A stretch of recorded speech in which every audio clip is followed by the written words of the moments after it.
നമ്മുടെ ജാതകക്കുറിപ്പുകൾ തമ്മിൽ ചേർച്ചയില്ലായിരുന്നെങ്കിൽ സുധി എന്നെ ഒഴിവാക്കുമായിരുന്നു. എന്താ ഇങ്ങനെയൊക്കെ ചോദിക്കുന്നത്? എനിക്കറിയണം. ദിവ്യക്ക് ജാതകത്തിൽ വിശ്വാസമില്ലേ? എന്റെ വിശ്വാസം അല്ല പ്രശ്നം. കുറെ ദിവസമായി ഇങ്ങനൊരു സംശയം മനസ്സിൽ കൊണ്ടുനടക്കാൻ തുടങ്ങിയിട്ട്. അതുകൊണ്ട് ചോദിക്കുന്നതാ. എന്റെ ഒരു ആഗ്രഹത്തിനും അച്ഛൻ ഇതുവരെ എതിര് പറഞ്ഞിട്ടില്ല. അപ്പോ അച്ഛന്റെ ഒരാഗ്രഹത്തിനും സുധിയും എതിര് പറയില്ല? ഇതുവരെ പറഞ്ഞിട്ടില്ല. തിരുമേനിയുടെ അഭിപ്രായം അച്ഛൻ തള്ളിക്കളയില്ല എന്നല്ലേ പറഞ്ഞത്? അതെ. നമ്മുടെ വിവാഹം നടക്കാൻ പാടില്ല എന്ന് തിരുമേനി പറഞ്ഞ? പറയില്ല. സുധിക്ക് ഉറപ്പുണ്ടോ? ദിവ്യയെ ഞാൻ സ്നേഹിക്കാൻ തുടങ്ങിയത് തിരുമേനിയുടെ അഭിപ്രായം അനുസരിച്ചിട്ടല്ല. ദൈവനിയോഗം പോലെ ഞാൻ ദിവ്യയെ കണ്ടുമുട്ടി. ഈശ്വര നിശ്ചയം പോലെ നമ്മുടെ ജാതകങ്ങൾ തമ്മിൽ 10-ൽ 10 പൊരുത്തവും വന്നു. ഇനി ഒരു ശക്തിക്കും നമ്മളെ വേർപിരിക്കാൻ കഴിയില്ല. കാരണം ഞാൻ ദിവ്യയെ അത്രമാത്രം സ്നേഹിക്കുന്നുണ്ട്. മറ്റാരെക്കാളും എന്തിനേക്കാളും. ഇതെനിക്ക് വിശ്വസിക്കാമോ? 100%.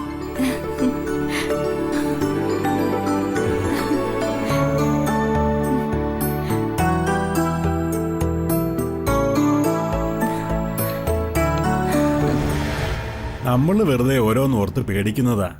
സുധി എന്റെ മോനാ, അവൻ നെറികേട് കാണിക്കില്ല. അപ്പൊ അവനെ പ്രസവിച്ച് ഞാൻ പുറത്ത് എന്നല്ല പറഞ്ഞത്.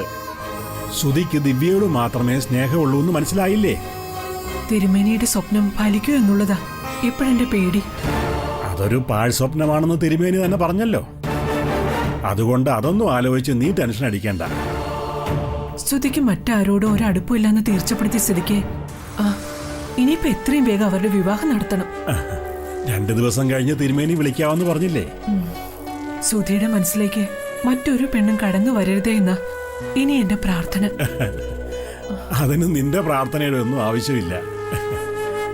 സുധിക്ക് ദിവ്യയും ദിവ്യയ്ക്ക് സുധിയെയും വിട്ടുപിരിയാൻ കഴിയില്ല.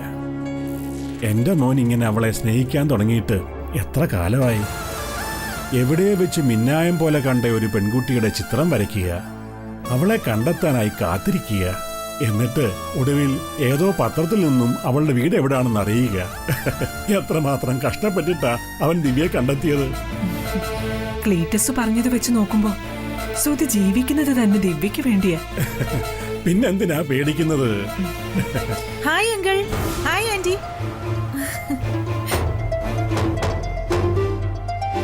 നിനക്ക് എക്സാം തുടങ്ങിയെന്ന് പറഞ്ഞിട്ട് ഹോസ്റ്റലിൽ നിന്ന് പഠിക്കാതെ ഇപ്പൊ എന്തിനാ ഇങ്ങോട്ട് വന്നത്?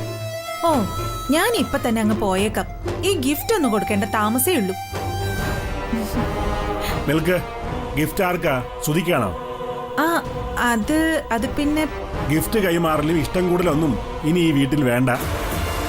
അല്ല, ഞാൻ സുധിയുടെ വിവാഹം ഉറപ്പിച്ചിരിക്കുക.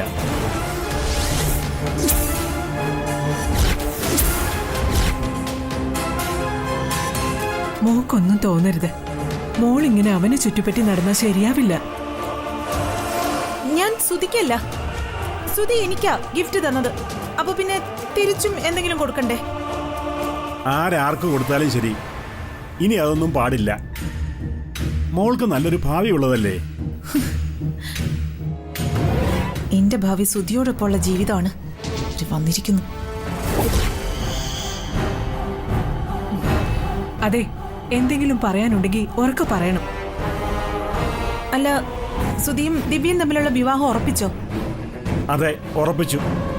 അതുകൊണ്ട് തന്നെയാ പറഞ്ഞത്, ഇനി അവനുമായിട്ടുള്ള നിന്റെ അതിരിവിട്ട കളികളൊക്കെ അവസാനിപ്പിക്കണമെന്ന്. കല്യാണം ഉറപ്പിച്ചിട്ടാണോ അവൻ ഇങ്ങനെ കണ്ട് പെണ്ണുങ്ങളുടെ കൂടെ കറങ്ങി നടക്കുന്നേ? പെണ്ണുങ്ങളുടെ കൂടെ കറങ്ങി നടക്കാനോ? സുധിയോ? അതെ. അവൻ ആരുടെ കൂടെ കറങ്ങി നടക്കുന്നത് നീ കണ്ടത്? എന്തായാലും എന്റെ കൂടെയല്ല. നിങ്ങൾക്ക് അതറിഞ്ഞാ പോരെ. ഞാൻ എന്തായാലും സുജിയേച്ചി കണ്ടിട്ട് പൊയ്ക്കോളാം.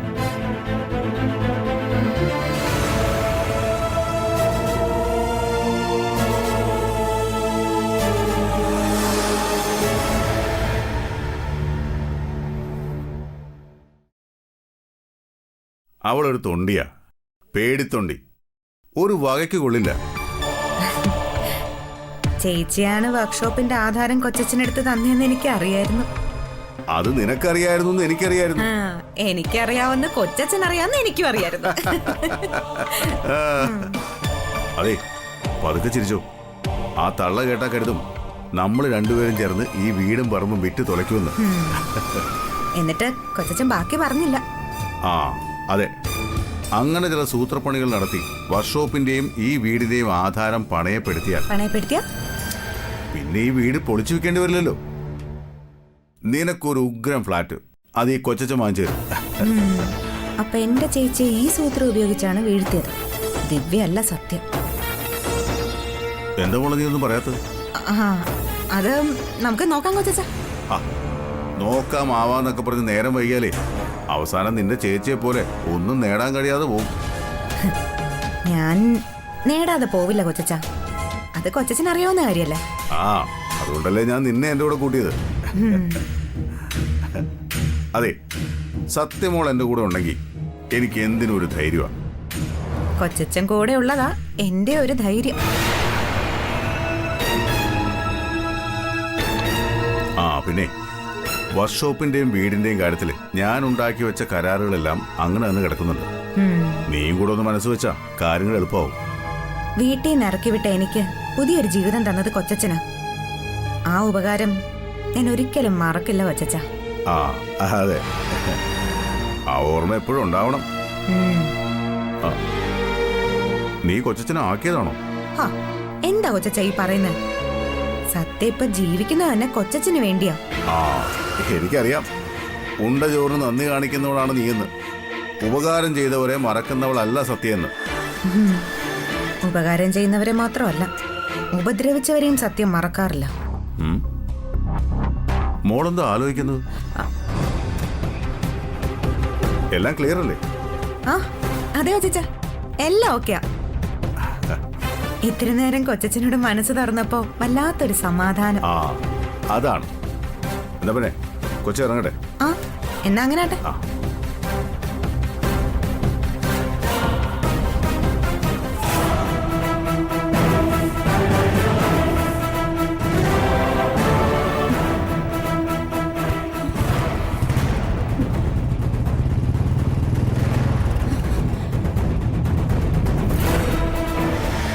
ചുറ്റിക്കറങ്ങാനോ? ഞാനോ? ആരുടെ കൂടെ? അമ്മ എന്തൊക്കെ ഈ പറയുന്നേ? എനിക്കൊന്നും മനസ്സിലാവുന്നില്ല. അങ്ങനെയൊക്കെ കേൾക്കുന്നു. അമ്മയോട് ആരാ പറഞ്ഞത് ഞാൻ കണ്ട പെണ്ണുങ്ങളുടെ കൂടെയൊക്കെ ചുറ്റിക്കിറങ്ങി നടക്കണമെന്ന്? എടാ, ആളുകൾക്ക് എന്താ പറഞ്ഞുകൂടാത്തത്? അവനവൻ കരുതിയ പ്രശ്നമൊന്നുമില്ല.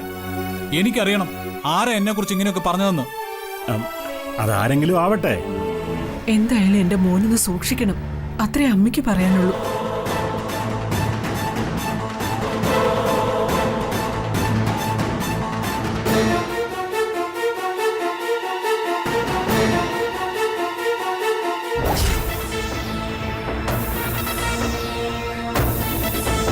അതെ, നിന്റെ വിവാഹം നിശ്ചയിച്ചതാ. അതുകൊണ്ട് കഴിയുന്നതും ആളുകളെ കൊണ്ട് പറയിപ്പിക്കാതെ നോക്കണം. ആളുകൾ എന്ത് വേണമെങ്കിലും പറഞ്ഞോട്ടെ. ദിവ്യക്ക് എന്നെ വിശ്വാസമാ, എനിക്ക് ദിവ്യയും. അതുകൊണ്ട് ആരെന്ത് പറഞ്ഞുണ്ടാക്കിയാലും ഞങ്ങൾ വിവാഹം കഴിക്കുകയും ചെയ്യും. ആ കാര്യത്തിൽ ഞങ്ങൾക്ക് നിങ്ങളെ വിശ്വാസമാ. പിന്നെ ആർക്കാ അവിടെ പ്രശ്നം? നീ സൂക്ഷിക്കണം മോനെ, അപഖ്യാതി പടരാൻ എളുപ്പമാ. ആ അത് പറഞ്ഞെന്നേ ഉള്ളൂ.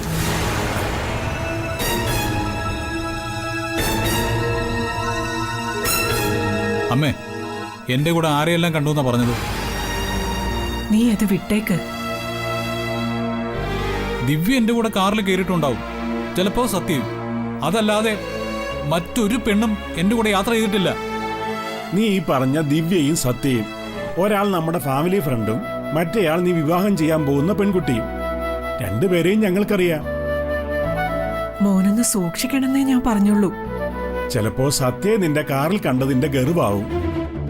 പൂജയാണോ പറഞ്ഞത്? ആ, അത് സുജിതേച്ചയോ? നീ അതിനെക്കുറിച്ചൊന്നും ചോദിക്കാനും പറയാനും ഒന്നും പോണ്ട. പറഞ്ഞത് ആരെങ്കിലും ആവട്ടെ.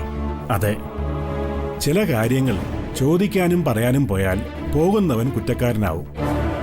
അതുകൊണ്ട് ഈ വിഷയം നമുക്ക് ഇവിടെ അവസാനിപ്പിക്കാം.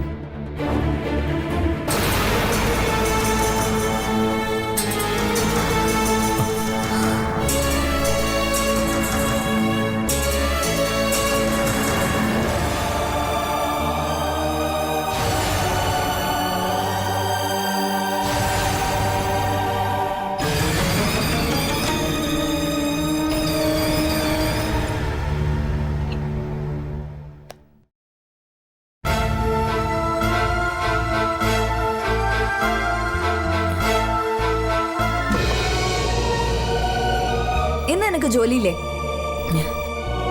എന്റെ ജോലി തുടങ്ങി കഴിഞ്ഞല്ലോ. തുടങ്ങി കഴിഞ്ഞെന്നോ? നീ വർക്ക്ഷോപ്പിൽ പോകുന്നില്ലെന്നാ ചോദിച്ചത്. ഓ അതാണോ? ആ പോണം. അല്ലെങ്കിൽ നിനക്കിപ്പോ വർക്ക്ഷോപ്പിലെ കാര്യങ്ങളെക്കാൾ മറ്റു പലതിലും ആണല്ലോ ശ്രദ്ധ. മറ്റു പലതിലോ? അതെന്താ ചേച്ചി അങ്ങനെ പറഞ്ഞു?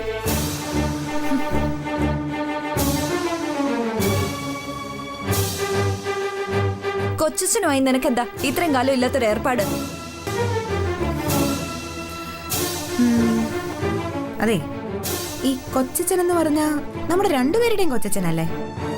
പക്ഷെ എന്നോടുള്ളതിനേക്കാൾ അടുപ്പം നിന്നോടാണല്ലോ. കുറച്ചു കാലം വരെ കൊച്ചച്ഛന് നിന്നോടായിരുന്നല്ലോ അടുപ്പം. അതുകൊണ്ടാ ഞാൻ ചോദിച്ചത്, എന്താ പെട്ടെന്നൊരു മനംമാറ്റം? മനം മാറണോന്ന് തോന്നി. ഇല്ലെങ്കിൽ മാറുന്നതേ മനസ്സാവില്ല, നമ്മുടെ എല്ലാം ജീവിതമായിരിക്കും. നീ എന്തൊക്കെയാ പറയുന്നേ? കൊച്ചച്ഛനോട് ചേച്ചിക്കുണ്ടായിരുന്ന പോലത്തെ അടുപ്പം എനിക്കും വേണോന്ന് തോന്നി, അത്രേ ഉള്ളൂ. ഇല്ലെങ്കിലേ കാര്യങ്ങൾ വഷളാവും. ഡി പറ, എന്ത് വഷളാവുന്ന കാര്യം നീ പറഞ്ഞത്? അത് ചേച്ചിക്ക് അറിയാവുന്ന കാര്യല്ലേ? എനിക്കോ? എനിക്കെന്താ അറിയാവുന്ന? അതെ, ചേച്ചിക്ക് ഒന്നും അറിയില്ല, പക്ഷേ എനിക്കറിയണം സത്യങ്ങൾ. അതൊന്നൊന്നായി ഈ സത്യം അറിയുകയും ചെയ്യും.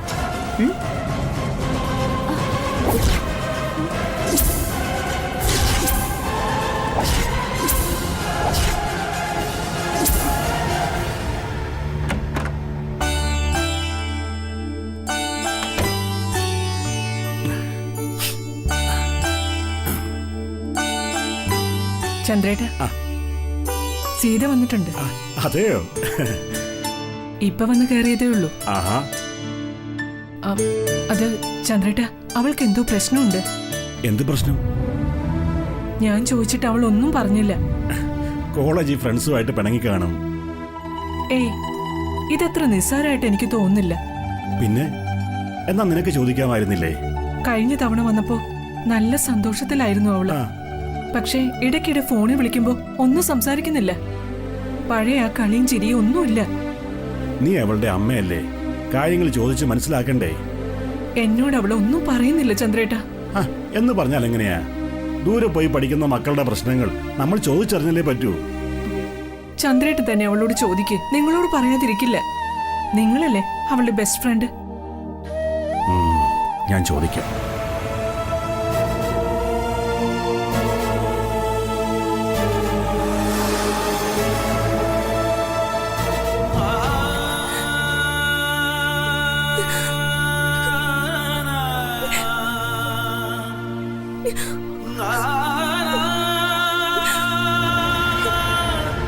മോളെ,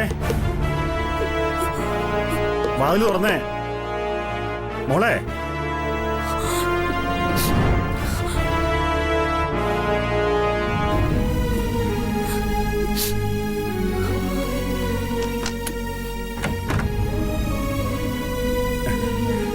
മോള് വന്നിട്ട് ഇതെന്താ റൂമിൽ തന്നെ ഇരുന്നത്? എന്താ നിന്റെ മുഖം വല്ലാതിരിക്കുന്നേ? മോൾക്ക് എന്തെങ്കിലും പ്രശ്നമുണ്ടോ? ഒന്നുമില്ല. പിന്നെന്താ, ഫ്രണ്ട്സുമായിട്ട് അടിയുണ്ടാക്കിയോ? അങ്ങനെ ഒന്നും നീ ചെയ്യില്ലെന്ന് എനിക്കറിയാം.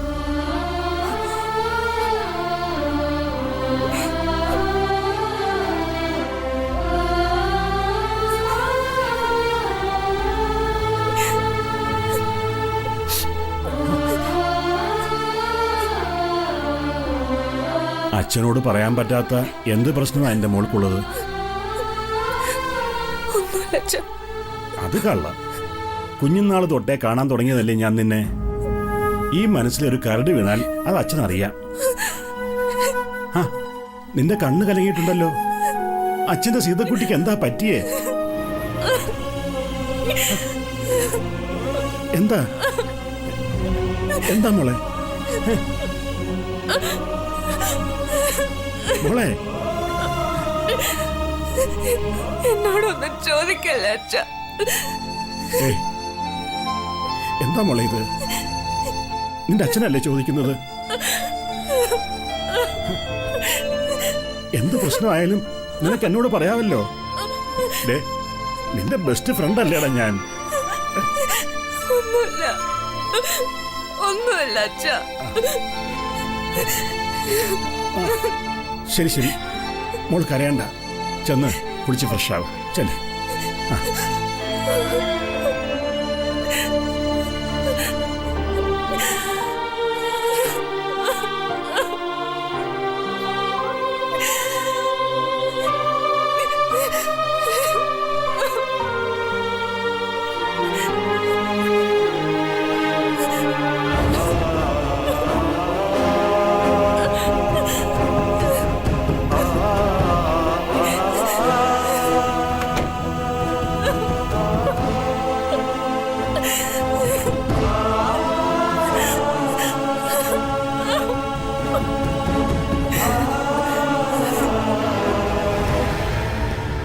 സാറങ്ങനെ ടെൻഷൻ അടിക്കേണ്ട കാര്യമില്ലെന്നാ എനിക്ക് തോന്നുന്നത്.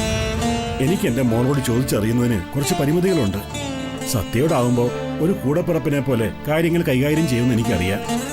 സാറ് സീതയോട് ഇതിനെക്കുറിച്ചൊന്നും ചോദിച്ചില്ലേ? ചോദിച്ചു. എല്ലാ കാര്യവും തുറന്നു പറയാറുള്ള അവൾ ഇക്കാര്യം എന്തുകൊണ്ടോ എന്നോട് പറയുന്നില്ല. എന്നെ കെട്ടിപ്പിടിച്ച് കരഞ്ഞു. ചിലപ്പോ ഒരച്ഛനെന്ന നിലയിൽ എന്നോട് തുറന്നു പറയാൻ പറ്റാത്ത എന്തെങ്കിലും പ്രശ്നങ്ങളാവാം. സാർ, എന്താ എന്റെ സീതമോൾക്ക് പറ്റിയതെന്ന് എനിക്കറിയണം മോളെ.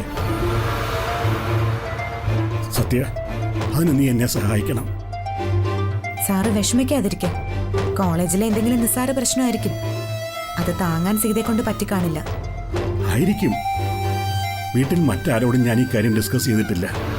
സുധിയും സതീഷും അറിഞ്ഞാൽ അവരെങ്ങനെയാ ഈ കാര്യം ഡീൽ ചെയ്യാന്ന് പറയാൻ പറ്റില്ല. തൽക്കാലം ആരും അറിയണ്ട. ഈ കാര്യം ഞാൻ ഏറ്റു. മതി, എനിക്ക് അത്രയും കേട്ടാ മതി. സത്യമെന്ന് വെച്ചാ സീതയ്ക്ക് ജീവനാ. നിന്നോട് അവള് പറയും, മറ്റാരോട് പറഞ്ഞിട്ടില്ലെങ്കിലും. സീതയുടെ കാര്യം ഓർത്ത് സാറ് ടെൻഷൻ അടിക്കണ്ട. പഴയ കളിച്ച് ചിരിച്ച് നടക്കുന്ന സീതയെ ഞാൻ സാറിന് തിരിച്ചു തരും. തിരിച്ചു തന്നിരിക്കും. സത്യ പറയുന്നത്. എന്നാ ഞാൻ ചെല്ലട്ടെ മോളെ.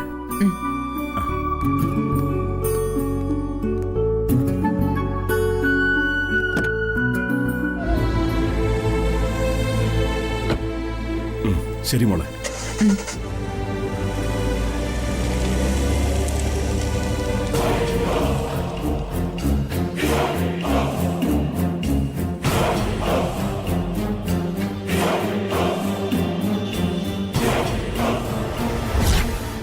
സത്യയോട് അച്ഛൻ എന്താ ഇത്ര സംസാരിക്കാൻ?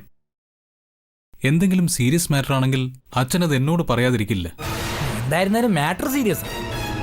നീ കേട്ടോ അവര് സംസാരിക്കുന്നത്? കേട്ടില്ല. അവരുടെ ആക്ഷൻ കണ്ടിട്ട് എനിക്ക് അങ്ങനെയാ തോന്നിയത്. അച്ഛനും സത്യം തമ്മിൽ പല സീരിയസ് മാറ്ററുകളും സംസാരിക്കാറുണ്ട്. അത് നീ കരുതുന്ന പോലെ ലോക്കൽ കാര്യങ്ങളായിരിക്കില്ല. ലോക്കലാണെന്നല്ല പറഞ്ഞത്. നിന്നെ സംബന്ധിക്കുന്ന എന്തോ സീരിയസ് പ്രശ്നമാണെന്നാ പറഞ്ഞത്. എടാ, അവര് പാവപ്പെട്ടവർക്ക് വീട് വെച്ചു കൊടുക്കുന്നതിന്റെയോ ആശുപത്രി പണിയുന്നതിന്റെയോ ഒക്കെ കാര്യങ്ങളായിരിക്കും സംസാരിച്ചത്. എനിക്ക് അങ്ങനെ തോന്നിയില്ല. നിന്റെ കല്യാണക്കാരുമായിരിക്കും എന്നാ എന്റെ പേര്. കല്യാണക്കാരിയോ? അതെ, നീയും ദിവ്യയും തമ്മിലുള്ള വിവാഹകാര്യത്തെ കുറിച്ചായിരിക്കും ചിലപ്പോൾ അവര് സംസാരിച്ചത്. എന്തിന്? എടാ, നിങ്ങളുടെ ജാതകങ്ങൾ തമ്മിൽ എന്തോ കൊണഷ്ടമുണ്ടെന്ന് പറഞ്ഞിരുന്നില്ലേ? അതുകൊണ്ട് സത്യയോട് പറഞ്ഞ് ചിലപ്പോൾ നീയും ദിവ്യയും തമ്മിലുള്ള കണക്ഷൻ കട്ട് ചെയ്യിക്കാനായിരിക്കോ അച്ഛൻ തമ്പുരാന്റെ ഉദ്ദേശം.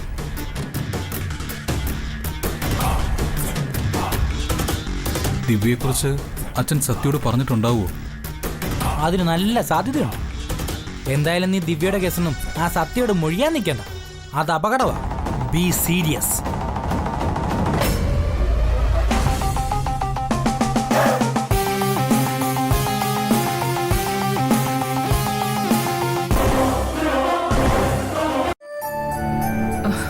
അത് ശരി, വന്ന ഉടനെ ഡ്രസ്സ് മാറ്റി ഇങ്ങോട്ടേക്ക് പോന്നോ? ചന്ദ്രേട്ടാ, ഇതെന്താ ചോദിച്ചിട്ടൊന്നും പറയാത്തത്? ഇത് എവിടെ പോയതായിരുന്നു? ഞാൻ ഇന്നലെ പറഞ്ഞില്ലേ ഒരാളെ കാണാൻ പോകാനുണ്ടെന്ന്. എന്നിട്ട് ആളെ കണ്ടോ? ആ, കണ്ടു. അതിന്റെ ആവശ്യമൊന്നുമില്ലായിരുന്നു. ആ, അതെന്താ? അവള് വല്ലതും പറഞ്ഞോ? കുടുംബത്തിലെ ഒരു പ്രശ്നം പുറത്തൊരാളെ അറിയിക്കുന്നത് ശരിയല്ലല്ലോ. ആര് പറഞ്ഞു ഇത് പുറത്തുള്ള ആളാണെന്ന്? പിന്നെ കുടുംബത്തിലുള്ള ആള് തന്നെയാ. അതല്ലെങ്കിൽ കുടുംബം പോലെ കഴിയുന്ന ഒരാള്. ആരായാലും വിശ്വസിക്കാൻ പറ്റിയ ആളായിരിക്കണം. അയാളെ എനിക്ക് എന്നേക്കാൾ വിശ്വാസമാ. ആ ആൾ ആരാന്ന് പറഞ്ഞാലെന്താ? അതൊക്കെ പറയാം. ആദ്യം അയാൾ അന്വേഷിച്ച് വിവരം പറയട്ടെ. ആ, നീ സീതയൊന്ന് വിളിച്ചേ, ഞാൻ അവളോടൊന്ന് സംസാരിക്കട്ടെ. ആ, അവള് ഹോസ്റ്റലിലേക്ക് പോയല്ലോ. അതെന്താ പറയാതെ പോയത്? എനിക്കൊന്നും അറിയില്ല ചന്ദ്രേട്ടാ. അവളുടെ മനസ്സാകെ താളം തെറ്റി കിടക്കുക. സദാ നേരവും കരച്ചില്. ചോദിച്ചിട്ടാണെങ്കിൽ ഒന്നും പറയുന്നുമില്ല.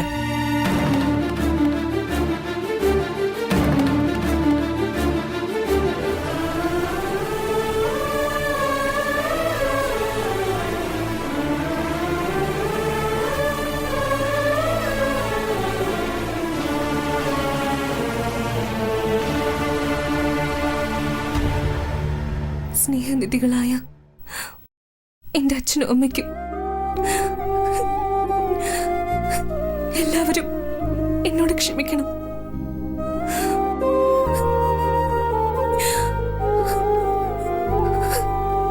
മറ്റൊരു വഴിയില്ലാത്തതുകൊണ്ട് നിങ്ങളുടെ സീത ജീവിതം അവസാനിപ്പിക്കുന്നത്. വീട്ടിലെല്ലാവരും എന്നെ ആത്മാർത്ഥമായി സ്നേഹിച്ചിട്ടേ ഉള്ളൂ.